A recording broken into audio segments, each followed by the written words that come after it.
ये उस वायरस के शिकार हैं जो सरहद पार से फैलाया जा रहा है। मैंने तो वही कहा है जो उनके धर्म ग्रंथों में लिखा हुआ है। गुस्ताखे नबी की एक ही सजा, सरतन से जुदा। भारत में हस्ब आदत एक नई इस्लाम मुखालिफ फिल्म रिलीज होने जा रही है जिसका नाम है उदयपुर फाइल्स। वैसे तो आप सभी लोग जानते हैं कि मोदी सरकार के आने के बाद फिल्म्स की सूरत इस नफरत के अंदर टाइम के साथ साथ कई गुना ज़्यादा इजाफा देखने को मिला है, लेकिन अब बात इस हद तक पहुंच चुकी है कि ये खुल्लम खुल्ला नबी करीम सल्लल्लाहु अलैहि वसल्लम की गुस्ताखी को पब्लिश करने तक भी पहुंच चुके हैं।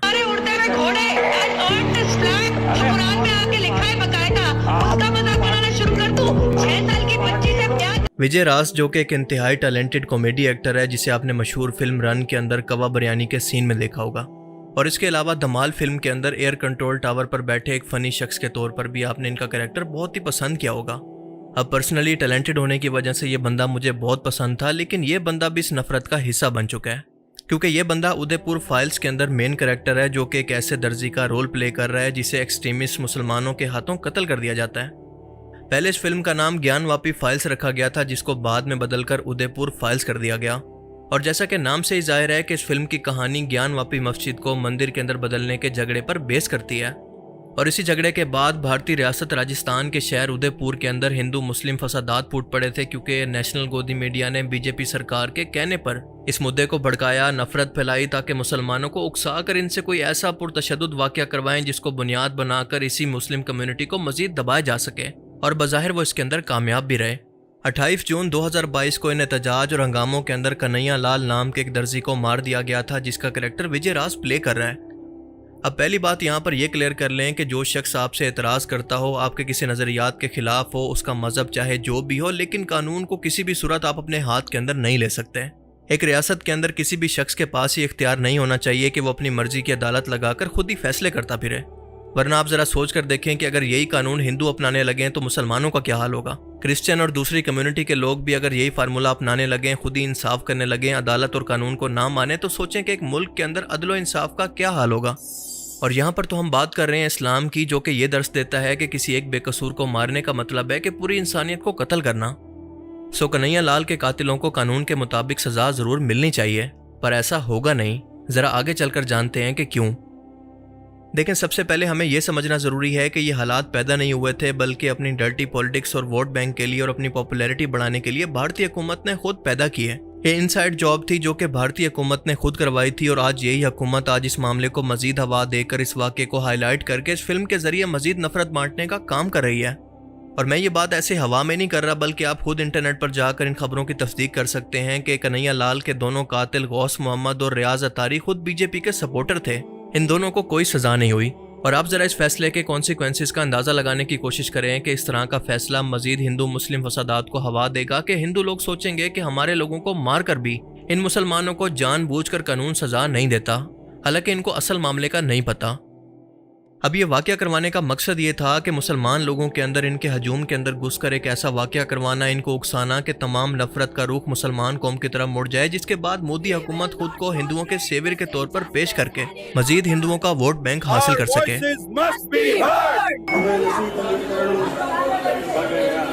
ज्ञानवापी में सत्य के सर्वे की शुरुआत होने जा रही है। काशी में जिस जगह ज्ञानवापी मस्जिद मौजूद है, That a temple did exist. अगर हम उसको मस्जिद कहेंगे तो फिर विवाद होगा। वाराणसी के ज्ञानवापी परिसर में एसआई का सर्वे जारी है। उसको कोर्ट ने स्वीकार किया है और माना है कि एसआई सर्वे वास्तव में जरूरी है। To Ayodhya, the big focus is now with regard to Kashi. आप हर मस्जिद को छीनना चाहते हैं। त्रिशूल मस्जिद के अंदर क्या कर रहा है? और आप जरा देखें कि इस वाक़या के बाद तमाम बड़े इस्लामी इदारों ने इस कत्ल की ना सिर्फ मजम्मत की, बल्कि ये भी कहा कि इस्लाम के अंदर कानून को हाथ में लेने की कोई इजाज़त नहीं है। अब आप पहले ज़रा मुख्तसर तौर पर यह जान लें कि ज्ञानवापी का तनाज़ा दरअसल था क्या। ज्ञानवापी मस्जिद भारत के शहर वाराणसी बनारस के अंदर मौजूद है, जो कि हिंदुओं के लिए मुकद्दस मकाम काशी विश्वनाथ मंदिर के बिल्कुल करीब है। हिंदू ये दावा करते हैं कि यह मस्जिद दरअसल असल में काशी विश्वनाथ मंदिर को गिराकर मुगल बादशाह औरंगजेब ने 1669 के अंदर तामीर करवाई थी, और इनके मुताबिक आज भी इसी मस्जिद के अंदर मंदिर के आसार मौजूद हैं, और वो चाहते हैं कि यहाँ पर इनको पूजा करने की इजाज़त दी जाए। अब ये मामला तब शुरू हुआ था जब 1991 के अंदर एक मुकदमा दायर हुआ था, जिसके अंदर यह मुतालबा किया गया कि मस्जिद के अंदर सर्वे करवाया जाए ताकि ये मालूम हो सके कि क्या वहाँ पर मंदिर के आसार मौजूद हैं कि नहीं। 2021 के अंदर अदालत ने मस्जिद के अंदर सर्वे की इजाज़त दे दी। 2022 के अंदर सर्वे के दौरान वजू खाने या फिर वजू करने की जगह पर एक शिवलिंग होने का दावा किया गया, जिस पर हिंदू फ्रीक ने कहा कि यह मंदिर की अलामत है, जबकि मुसलमानों का कहना था कि यह फाउंटेन यानी वजू करने की जगह है जिसकी शक्ल आपके शिवलिंग से इत्तफाकी तौर पर मिल सकती है। बाकी इसके अंदर कोई ऐसा सबूत नहीं है जो कि आपके दावे को सच साबित कर सके। पर इसी वजू खाने को बुनियाद बनाकर हिंदू मुस्लिम फसादात फट पड़े, जिसके अंदर गोदी मीडिया ने जलती पर आग डालने का काम किया।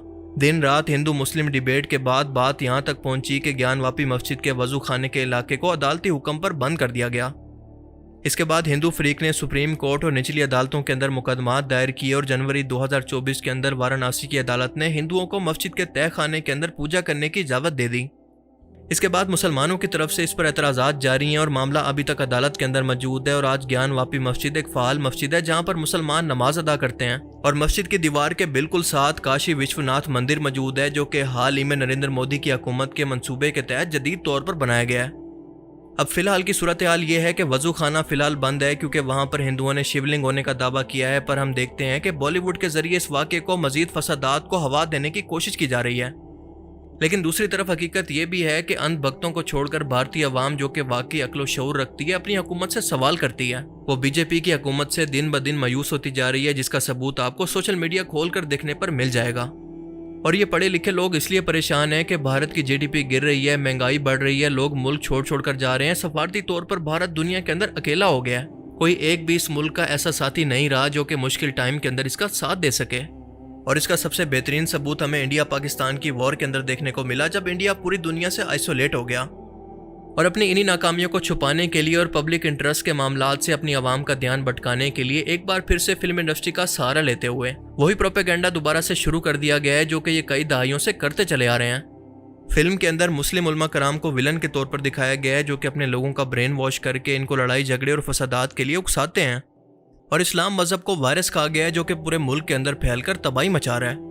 फिल्म के अंदर लाइव टीवी पर बैठकर बीजेपी की स्पोक्स पर्सन ये सवाल करती है कि जब इनके मोहम्मद सल्लल्लाहु अलैहि वसल्लम की शादी हुई थी तो इनकी बीवी आयशा की उम्र क्या थी और मोहम्मद सल्लल्लाहु अलैहि वसल्लम कौन से आसमानी घोड़े पर सवार होकर आसमान के अंदर उड़े थे। यानी यहाँ पर उस मलूना नूपुर शर्मा का रेफरेंस दिया गया है जिसने लाइव टीवी पर बैठकर गुस्ताखी की थी और बाद में माफी मांगकर आज तक मंजर से गायब है। फिल्म के अंदर ये औरत कहती है कि मैंने तो वही कुछ बयान किया है जो कि इनकी मजहबी किताबों के अंदर लिखा हुआ है। ये औरत जानबूझकर कुरानी आयतों को तोड़ मरोड़ कर पेश कर रही है ताकि अपने हिंदू समाज को खुश करके पॉलिटिकल फायदा हासिल कर सके। और मोस्टली हिंदुओं को इस्लाम के बारे में ये गलत फहमियाँ होती हैं जो कि इस तरह के लीडर जानबूझकर फैलाते हैं। अब इसकी मिसाल आप ऐसे ले सकते हैं कि इनके मुताबिक कुरान करीम के अंदर लिखा है कि जहाँ पर भी गैर मुस्लिमों को देखो इनको कत्ल कर दो। और आपने अक्सर यही आयात हिंदू लीडर्स को अपनी अक्सर तकरीरों के अंदर हिंदू अवाम को मुसलमानों के खिलाफ नफरत फैलाने के लिए पेश करते हुए देखा होगा। मगर दर हकीकत इस कुरानी आयत की सियाको सबाक को समझने की कोशिश करें तो पता चलेगा कि यह मैदान जंग के अंदर काफिरों के बारे में जिन्होंने रसूलुल्लाह सल्लल्लाहु अलैहि वसल्लम से वादा खिलाफी करके खुद मुसलमानों के खिलाफ जंग शुरू की थी, इनके बारे में थी। इन खास काफिरों के बारे में अल्लाह का हुक्म आया था कि इनके साथ जंग करो और मैदान जंग के अंदर इनको कत्ल कर दो, क्योंकि अगर तुम ऐसा नहीं करोगे तो ये लोग तुम्हें मार देंगे। यानी फिल्म के अंदर जानबूझकर ऐसे तौहीन अमेज और मिसलीडिंग सवाल उठाए गए हैं जो कि गैर मुस्लिमों और खसूसन इस्लामी नौजवान नस्ल को भी कम इल्मी की वजह से गुमराह कर सकें। इस फिल्म को देखने वाले ज़हनों के अंदर जानबूझकर ये सवाल उठाए गए हैं क्योंकि इनके पास अगर जवाब नहीं होगा तो यही सवाल इनको गुमराही की तरफ ले जाएंगे। हम देखते हैं कि फिल्म के अंदर नारे तकबीर को कोई खौफ और फसाद के ऐलान के तौर पर पेश किया जाता है। यानी जब भी कोई बुरा हादसा होने के करीब हो तो ये नारा बुलंद किया जाता है। और सबसे आखिर में यह बताया गया है कि कन्हैया लाल को गुस्ताखे रसूल होने की वजह से कत्ल किया गया। और फिल्म के आखिर के अंदर जानबूझकर गुस्ताखे रसूल की एक ही सजा के नारे को बुलंद करके दिखाया गया ताकि लोगों को यह बताया जा सके कि मुसलमान कितने एक्सट्रीमिस्ट हैं, कानून को खुद हाथ में लेते हैं। हालांकि ये दो लोगों का, दो इंडिविजुअल्स का जुर्म था जिसको मुस्लिम समाज के साथ जानबूझकर इनको बदनाम करने के लिए जोड़ा गया। फिल्म में एक बार फिर से हिंदू समाज को ये रिमाइंड करवाया गया है कि वो औरंगजेब आलमगीर मुस्लिम हुक्मरान ही था जिसने मंदिरों को तोड़वा कर अपनी मस्जिदें बनवाई थी, जिसके अंदर काशी विश्वनाथ मंदिर भी शामिल था। औरंगजेब ने सैकड़ों मंदिर ध्वस्त किए, काशी विश्वनाथ भी उनमें से एक है। यानी वही जगह जहाँ पर आज ज्ञानवापी मस्जिद मौजूद है। फिल्म के अंदर एक सीन के अंदर विजय राज ये कहता है कि नबी ने तो अपने ऊपर कूड़ा फेंकने वाली औरत को भी माफ फरमा दिया। हालांकि इन बेवकूफ़ लोगों को ये नहीं पता कि मोतबर इस्लामी तारीख के अंदर ऐसा कोई वाक़या मौजूद नहीं। ये मन गढ़ंत और झूठा वाक़या है जो कि खुद से गढ़ा गया है। पर अफसोस इस बात का है कि इस तरह के झूठे वाक़यात खुद हमें इस्लामिक हिस्ट्री के तौर पर स्कूल बुक्स के अंदर पढ़ाए जाते हैं। ये बेचारे लोग तो फिर भी हिंदू हैं। इस फिल्म के वजूद पर बहुत सारे सवाल खड़े होते हैं। मिसाल के तौर पर यह फिल्म आपको कभी नहीं बताएगी कि कन्हैया लाल ने नबी करीम सल्लल्लाहु अलैहि वसल्लम की क्या गुस्ताखी की थी, जो कि मुसलमानों की रेड लाइन है। इस तरह की फिल्म्स आपको कभी नहीं बताएंगी कि गौ रक्षा के नाम पर किस तरह से हिंदू एक्सट्रीमिस्ट ने दिन दिहाड़े कितने मुसलमानों को मार दिया है। बेशर्मों, कभी तबरेज अंसारी पर भी कोई फिल्म बनाओ ताकि पता चले कि किस बेदर्दी के साथ तुमने गौ रक्षा के नाम पर उसको मार दिया था, सिर्फ मुसलमान होने की वजह से। और क्या ये फिल्म कभी आपको बता सकती है कि कन्हैया लाल और इसका पूरा खानदान दरअसल बीजेपी का सपोर्टर था और दरअसल अपने ही वर्कर को मरवा कर इस वाक़े को कैश किया गया। आप लोग एक बात हमेशा याद रखें कि इस तरह से नफरतें बांटकर वक्ती तौर पर तो ये लोगों को ब्रेन वॉश करके हुकूमत कर सकते हैं, लेकिन आने वाली नस्लें इनको कभी माफ नहीं करेंगी। जब फ्यूचर जनरेशंस को इनकी हकीकत पता चलेगी तो ये लोग इनसे नफरत करेंगे, क्योंकि सच कभी छुपता नहीं है, एक न एक दिन सामने आ जाता है। और इंसानी तारीख का ये रिकॉर्ड है कि जालिम को, नफरत बांटने वाले को कभी कोई याद नहीं रखता, बल्कि मोहब्बत और अमन बांटने वाले को पूरी दुनिया हीरो के तौर पर याद रखती है।